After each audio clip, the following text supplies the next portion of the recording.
The hospital ship USNS Sanctuary floated quietly in the dark space between two alien armies. Its white hull was covered with giant red crosses that told everyone it was a ship that helped sick and hurt people.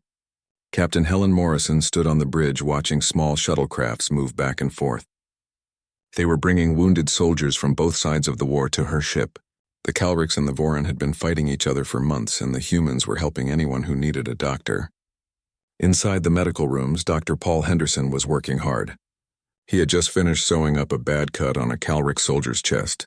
The alien had 3 eyes, and they all blinked at him in a way that seemed like thank you. In the bed next to him, a Voran soldier was sleeping after surgery. These two aliens hated each other and their people were at war, but here they were lying side by side being healed by human doctors.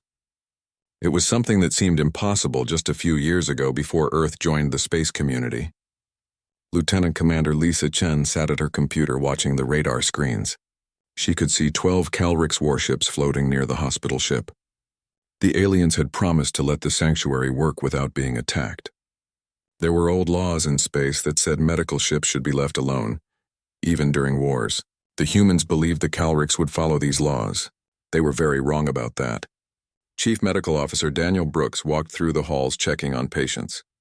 Right now, there were 847 wounded aliens on the ship. The doctors and nurses came from many different countries on Earth, but they all wore the same uniform. They had come to space to help people, not to take sides in alien wars. The ship was full of the sounds of medical machines beeping and doctors talking quietly to their patients. Everything changed in one terrible second. A bright green plasma bolt hit the side of the ship and the whole vessel shook. Alarm bells started ringing everywhere. Helen grabbed her chair to stop from falling as the ship rocked back and forth. She looked at her screen and could not believe what she was seeing. 6 Calrix warships had broken away from the others and were shooting at her medical ship. Lisa shouted over the loud alarms. "Our shields are down. We don't have military protection. The hull is breaking open on decks 4 and 5. She could barely believe that the Calrix were actually attacking a hospital ship. It went against every rule of space warfare. Down in the medical bay, Paul felt the floor move under his feet. Medical equipment fell off tables and crashed to the ground. Some patients started screaming. The Calrix patient he had just saved looked at him with what might have been shame in his 3 eyes. Paul had to make a fast choice. He started helping patients move toward the escape pods. He helped both Calrix and Voran soldiers. Even though it was the Calrix people who were destroying his ship, Daniel ran to the communication system and sent out an emergency message on all radio channels. He tried to keep his voice calm even though he was scared. "This is USNS Sanctuary. We are a medical ship. We follow all space laws. Stop shooting at us. We have your own wounded soldiers on board." The answer that came back from the Calrix commander was cold and mean. The computer translated his words into English. "You have helped our enemies by healing them. You are weak and we will destroy you as an example to others. Anyone who shows mercy in war deserves to die." Helen understood the truth now. The Calrix did not care about the rules that protected medical ships. They saw kindness as weakness. They were going to destroy the sanctuary, and everyone on it to prove that helping others was stupid. She ordered everyone to get to the escape pods right away, but she knew that many of her crew were too far inside the ship to reach the pods in time. The escape pods started launching into space like seeds blown from a flower. Each one carried doctors, nurses, and patients away from the dying ship. Helen stood at her command post making sure every pod got away safely before she finally ran to the last shuttle. Behind her, the great hospital ship that had saved thousands of lives was breaking apart under the Calrix attack. Explosions ripped through the hull and fires burned in the hallways. In the escape pods flying away from the sanctuary, Paul held a wounded Voran soldier who did not have a pod of his own. He looked back through the small window and watched the ship explode.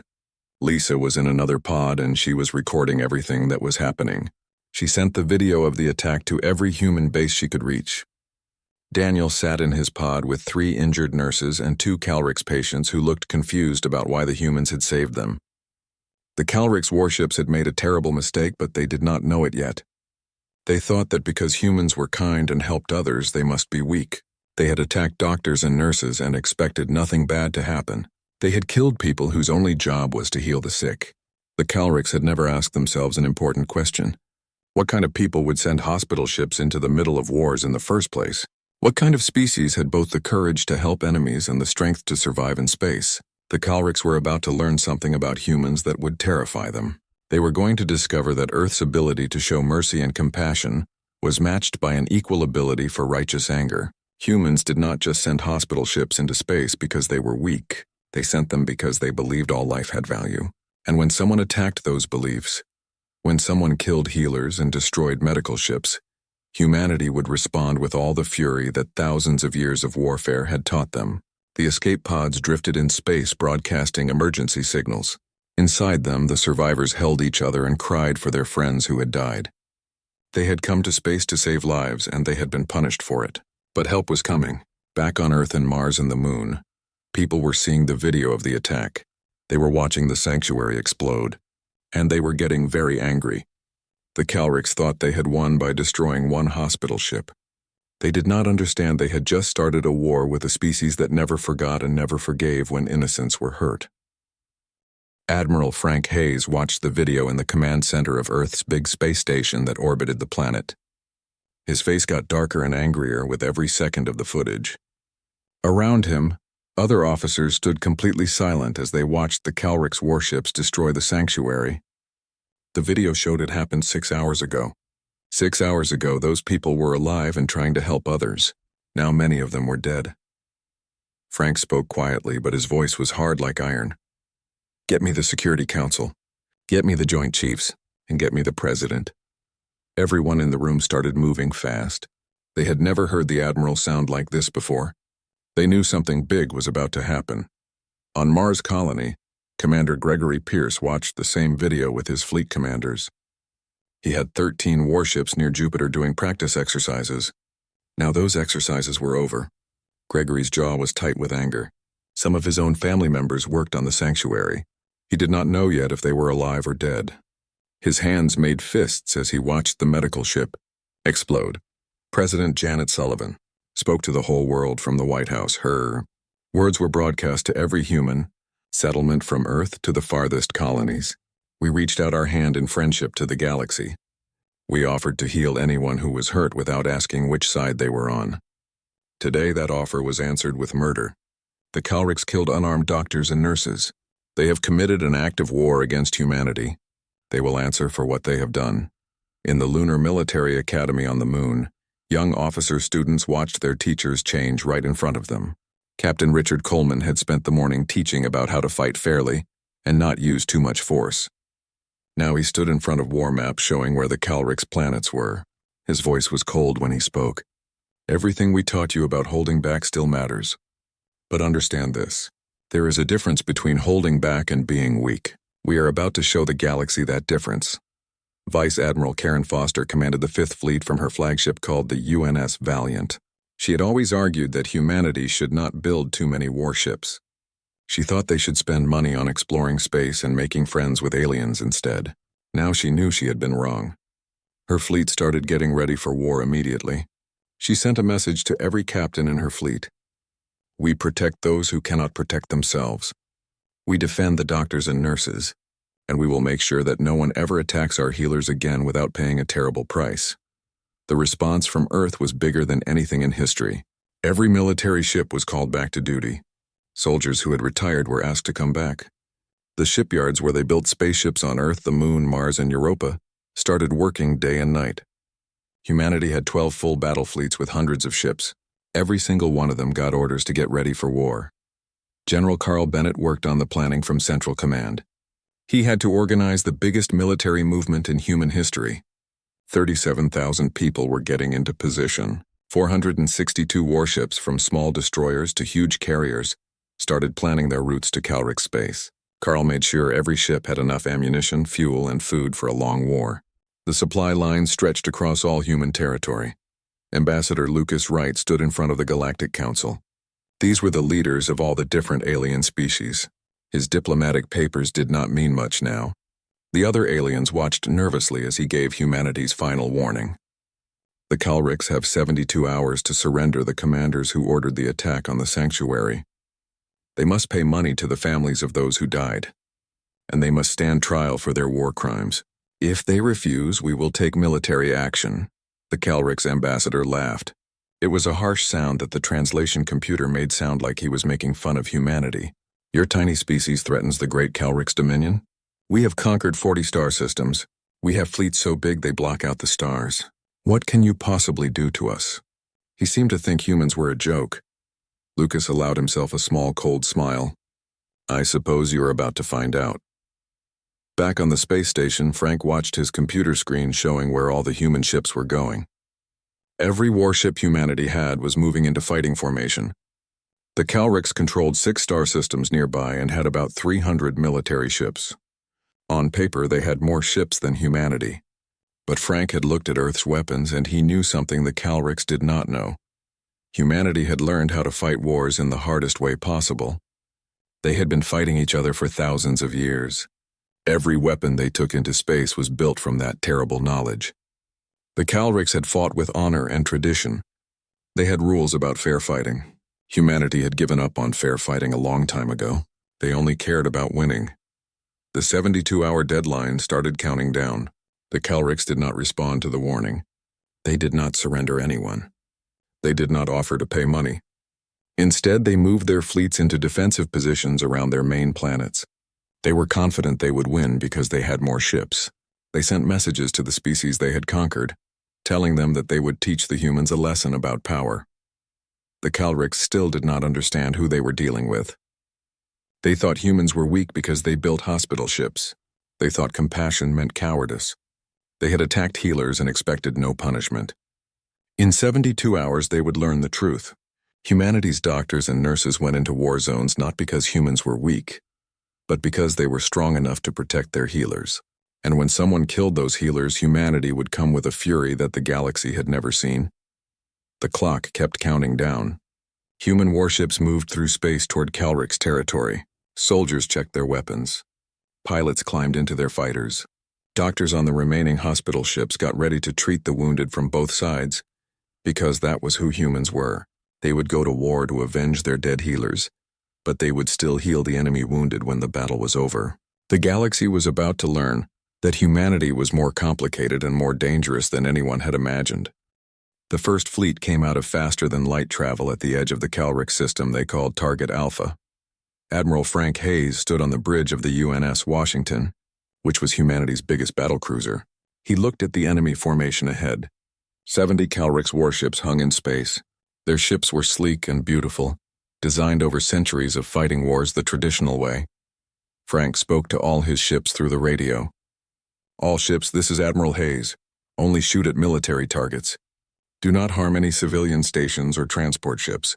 We are here to break their war machine, not to kill innocent people. You may fire when ready. The human fleet moved forward in perfect coordination. Every ship knew exactly what to do. They moved together like one big creature. The Calric's formation looked impressive. It was built in a wedge pattern that had worked for them for generations. It looked magnificent and powerful. It was also very old-fashioned and out of date. Commander Gregory Pierce led the second fleet through an asteroid field that the Calrics thought was impossible to cross. His ships were smaller and could move faster. They were built for exactly this kind of sneaky attack. The Calrics' radar system saw them too late because they were focused on Frank's ships coming from the front. Gregory gave the order. All wings, begin attack run. His cruisers came out of the asteroids like hunters jumping out of hiding. Their railguns were already firing. The railguns shot big pieces of metal at incredible speed. These metal slugs hit the Calric shields with devastating power. The aliens had powerful energy weapons, but humanity had learned to protect their ships against those. But mass was mass. A big chunk of metal moving fast enough would hurt anyone. Physics did not care about tradition. Lieutenant Commander Sharon Martinez flew her fighter wing through the gap created by the cruisers. Her squadron of 60 small attack ships swarmed around the Calric's destroyers. They moved in patterns that looked random but were actually carefully planned. The alien defense systems tried to track them and shoot them down but could not keep up. Human pilots had spent years training in computer simulations against exactly these weapons. They knew how the targeting worked, where the blind spots were, and how to avoid getting hit. On the Washington, Commander James Tucker called out target updates as the battle happened. Calric's flagship is launching assault ships. Looks like they are trying to board us and fight hand-to-hand. Frank almost smiled. Let them come. Turn on the boarding defense systems. The Calrix assault shuttles flew across the gap between the two fleets. They were carrying warriors who were bred and trained for close combat fighting. They broke through the Washington's hull in 3 places, exactly as Frank knew they would. The Calrix warriors charged through the breach points expecting to find scared crew members. Instead, they met Marine Sergeant Kyle Anderson and his platoon who had been waiting in full combat gear. The hallways of the Washington became a killing ground. The Calrix were strong and fierce, but human Marines had been training for fighting inside ships since the old days of sailing wooden boats on Earth's oceans. They used the tight spaces and the cover. They knew their own ship's layout perfectly. More importantly, they understood that honor and fair fighting meant nothing when you were trying to survive. They used flash grenades that blinded the aliens. They used automated gun turrets. They sealed doors to trap the boarders in small groups and kill them. Kyle's voice was calm as he made his report. Boarding parties eliminated. 17 enemy dead, 2 wounded and captured. We lost nobody. In the Calrix flagship, Supreme Commander Throckval watched his tactical display with growing confusion. His forces had almost 3 times as many ships as the humans in this system. But the battle was going very badly. The human formation refused to break apart. Their ships took damage that should have destroyed them, but kept on fighting. Their weapons hit with perfect accuracy from distances that seemed impossible. Throckval gave an order. Focus all fire on their flagship. We will cut off the head of this snake. 60 Calrix ships turned all their weapons on the Washington. Energy beams and plasma torpedoes all flew at Frank's position at the same time. The battlecruiser's shields glowed bright, got weaker, and then failed completely. Direct hits struck the armor plating. For a moment it seemed like the Calrix strategy would work. Then the rest of the human fleet responded all at once. Gregory's second fleet hammered the Calrix from behind with everything they had. Karen Foster's flagship Valiant came out of faster-than-light travel on the opposite side with the 5th Fleet. The Calrix were now trapped in a crossfire from 3 directions. The coordinated assault was something the Calrix had never seen before. They fought as individual ships all following one central command. Humans fought as a network where every captain made their own decisions that supported the overall strategy.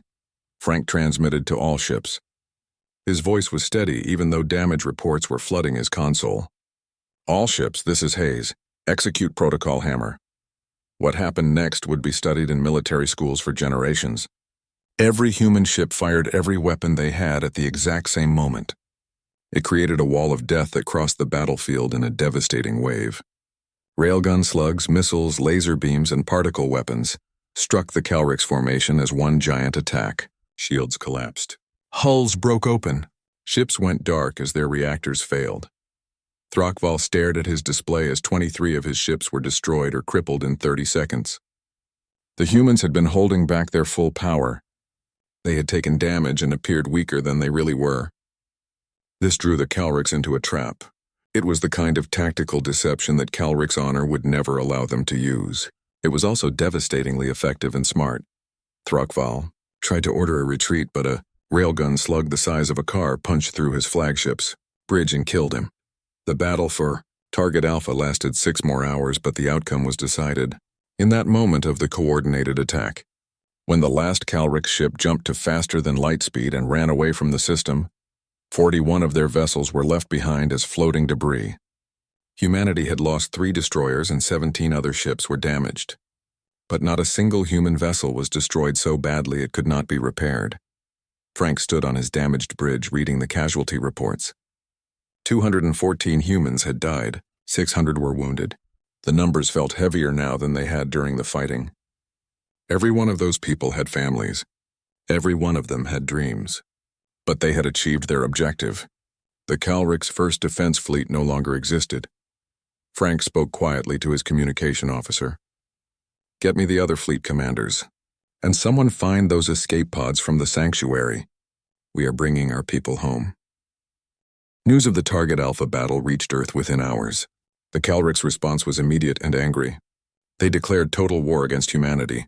They called up every military ship they had across all 6 of their star systems.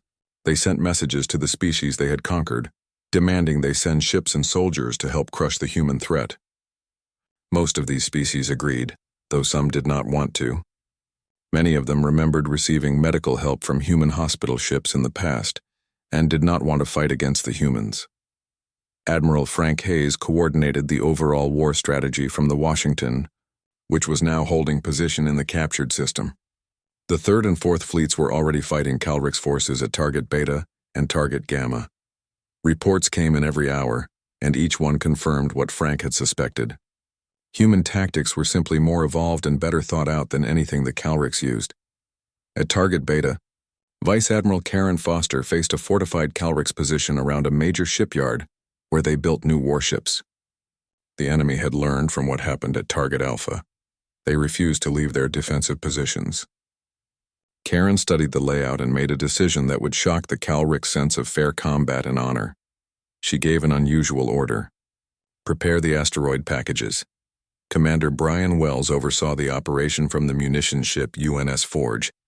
His crew had spent the past 2 days attaching rocket engines to 3 massive asteroids. Each rock was several kilometers wide. Now those makeshift weapons accelerated toward the Calrix shipyards at tremendous velocity.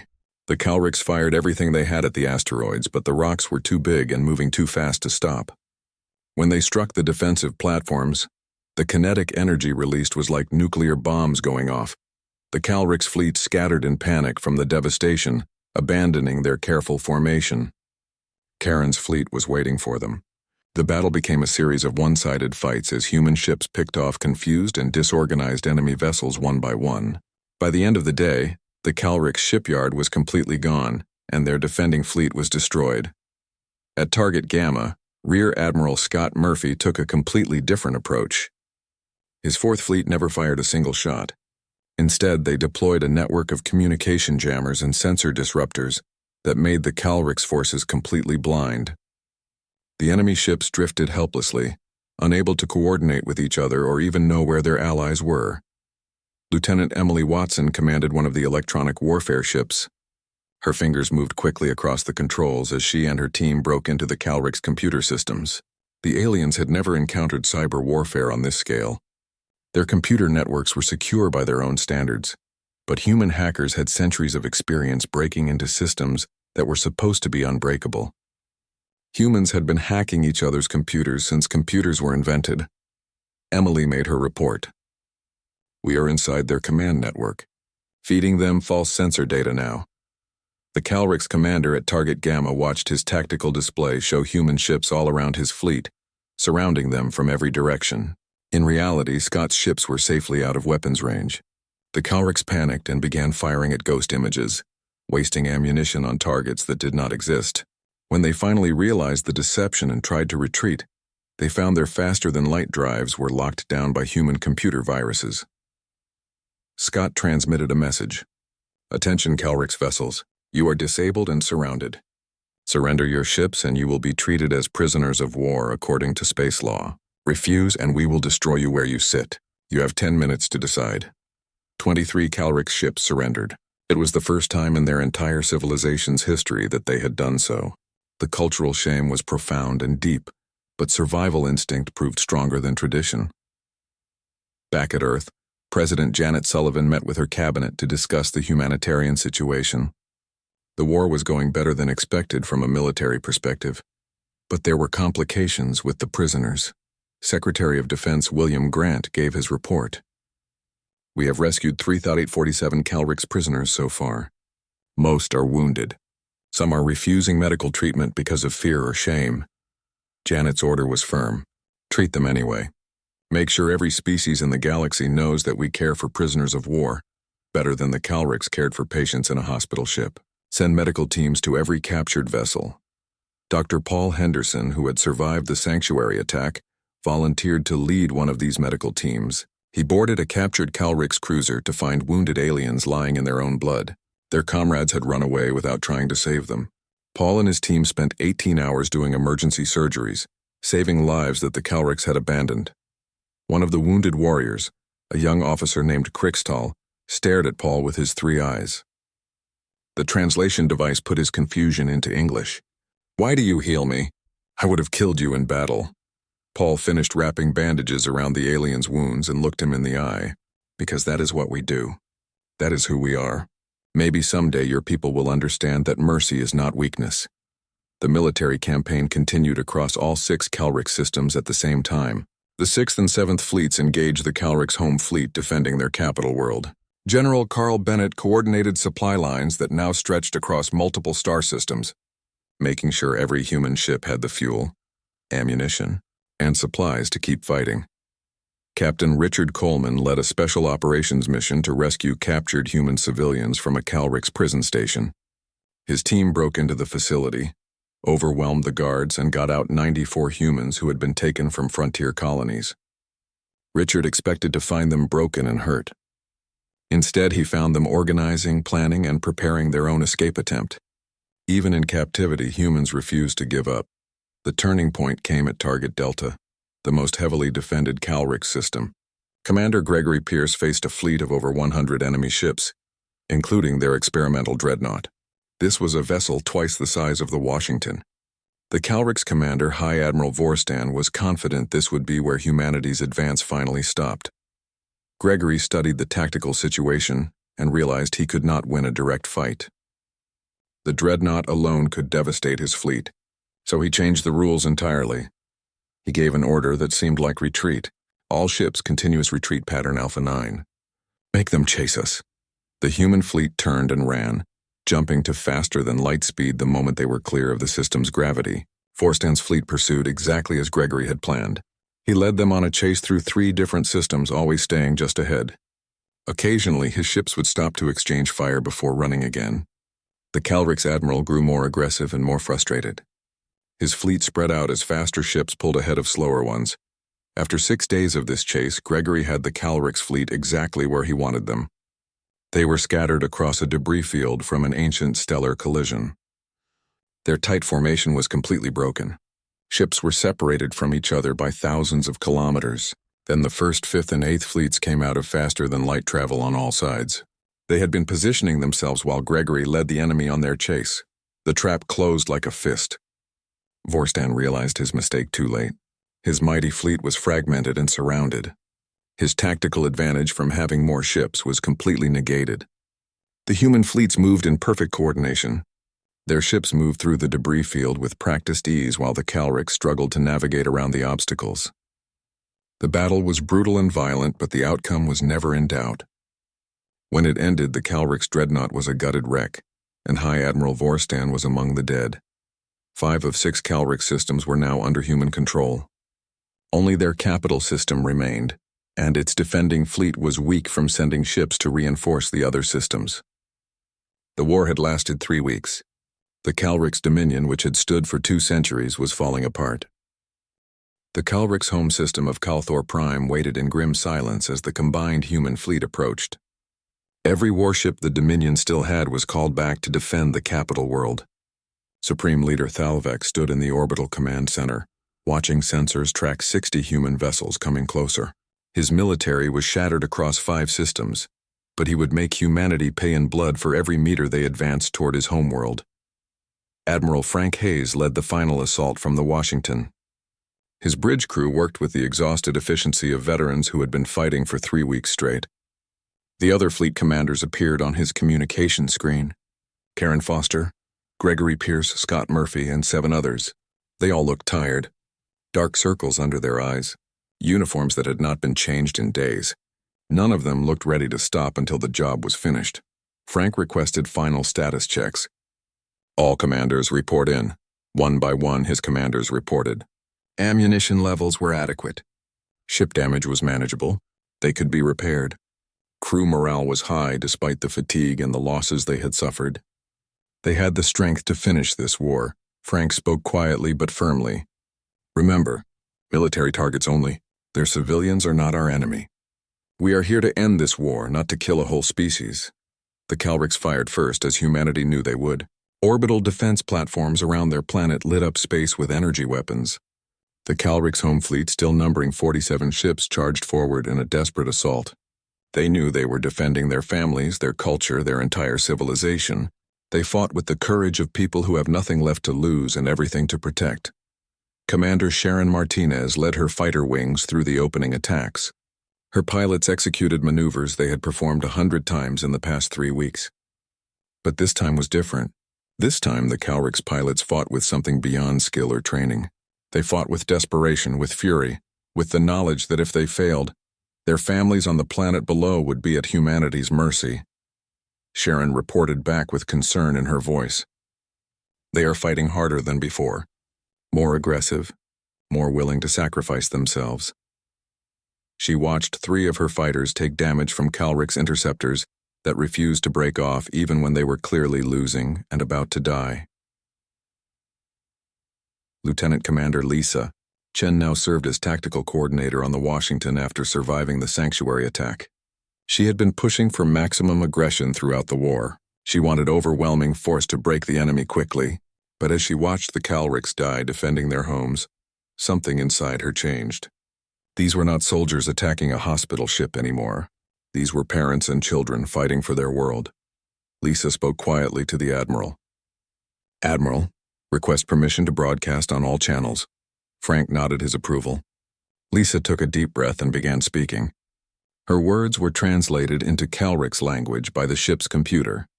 Attention, Calric's forces. This is the USNS Sanctuary's tactical officer. You destroyed my ship. You killed my friends. You attacked healers who were trying to save your own people. I want you to know that I will never forgive that. But I also want you to know that we do not need to kill everyone in this system to prove we have won. You have lost this war. Surrender now and your families live. Keep fighting and they still live, but you will not be there to protect them. The choice is yours. The broadcast echoed across the battlefield. For a long moment, nothing changed. The battle continued with explosions and weapons fire. Then one Calric ship powered down its weapons. Then another. Then 5 more. Within minutes, 20 of the 47 defending ships had stopped fighting. The others, including the command vessel where Supreme Leader Thalvex stood, continued their desperate attacks. Thalvex watched in horror as his fleet fractured and split. Cowards, traitors! Fight or be executed for your weakness.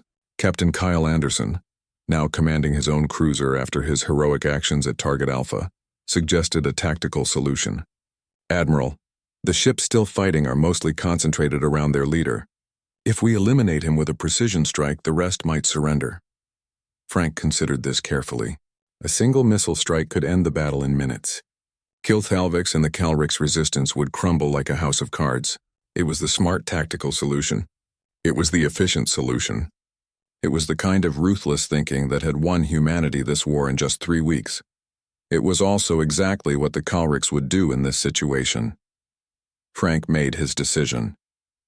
Negative. All ships concentrate fire on weapons and propulsion systems only. Disable their ships, do not destroy them. Show them there is another way to end this. The human fleet adjusted its targeting. Precision strikes crippled the remaining Calric ships without destroying them, and without killing everyone inside. It took longer and it was harder. It cost humanity 3 more ships damaged and 47 more casualties. But when the last Calric's vessel went dark with its crew still alive inside, every species watching the battle from across the galaxy understood what had just happened. Humanity had won a war by being more lethal and more tactically advanced than their enemies. They ended it by being more merciful than anyone expected. Dr. Paul Henderson was aboard the first medical ship to enter Calthor Prime orbit. He organized the treatment of wounded Calric's warriors, including Supreme Leader Thalvex himself, who had been injured when his command ship was disabled. The Calric's leader refused treatment at first. He expected to be executed as a war criminal. Paul treated him anyway, just as he had treated the Calric's warrior aboard the Sanctuary before it was destroyed. Thalvex asked a question through the translator. His voice was weak from his injuries. Why? Why show mercy to those who showed you none? Paul finished sealing the chest wound that would have killed the Calric's leader within the hour if left untreated. Because someone has to break the cycle of violence. Because we believe that even enemies can become something else if given the chance. And because we believe that the measure of a civilization is not how you treat your friends, but how you treat those who have hurt you. The peace negotiations took place on neutral ground with the Galactic Council watching. Ambassador Lucas Wright led the human delegation facing what was left of Calric's leadership. The peace terms were surprisingly generous. The Calric's dominion would be dissolved and broken up. The systems they had conquered would be granted independence and freedom. Calric's homeworlds would maintain their independence, but would have to reduce their military fleets. War crime tribunals would be established for those who had ordered the attack on the Sanctuary. But the Calric species as a whole would not be punished collectively. Most surprisingly, humanity offered to help rebuild the Calric's worlds damaged in the war. Hospital ships, including a new vessel named USNS Sanctuary 2, were sent to provide medical aid. Construction crews worked alongside former enemies to repair infrastructure and buildings. Teachers from Earth began establishing educational exchanges between human and Calric's children. President Janet Sullivan addressed the United Earth Coalition from the same place, where she had declared war 3 weeks earlier. We went to war because our healers were attacked. We won that war because we were willing to be more ruthless and more effective than our enemies when we had to be. But we are ending this war by being more compassionate than they could imagine. That is who we are. That is who we choose to be. Let this be a message to the galaxy. Humanity will defend itself without hesitation and without mercy when attacked. But we will always prefer peace to victory if peace is possible. On the Washington, Admiral Frank Hayes stood on his repaired bridge reading final casualty reports. 732 human personnel had died in the war. 4,218 were wounded. 83 ships had been damaged and 12 were destroyed beyond repair. The numbers felt heavier now than they had during the fighting. Every number was a person. Every person had a family waiting for them to come home. Captain Helen Morrison, who had commanded the original sanctuary, visited him on the bridge. She had spent the last 3 weeks coordinating rescue operations and saving human and Calric's lives from destroyed vessels floating in space. She was thinner now, with dark circles under her eyes haunted by what she had witnessed. But she was not broken. Helen asked quietly, "Did we do the right thing?" Frank looked out at the stars through the viewport. He thought about the Calric civilians who would live to see tomorrow. He thought about the human soldiers who would not have to fight anymore. He thought about the hospital ships that could now operate without fear of being attacked. We did what had to be done. We showed the galaxy that humanity is not just another species competing for dominance and territory. We are something different. We value life, but we will defend it with lethal force when we must. We offer mercy, but not at the cost of our own survival. Maybe that is the right balance. 6 months later, the USNS Sanctuary 2 entered orbit around Calthor Prime. Dr. Paul Henderson stood on its bridge watching medical shuttles ferry supplies and doctors to the surface. The new hospital ship was larger than the original and better defended, but still marked with the red cross of medical neutrality that told everyone it was a ship of healing.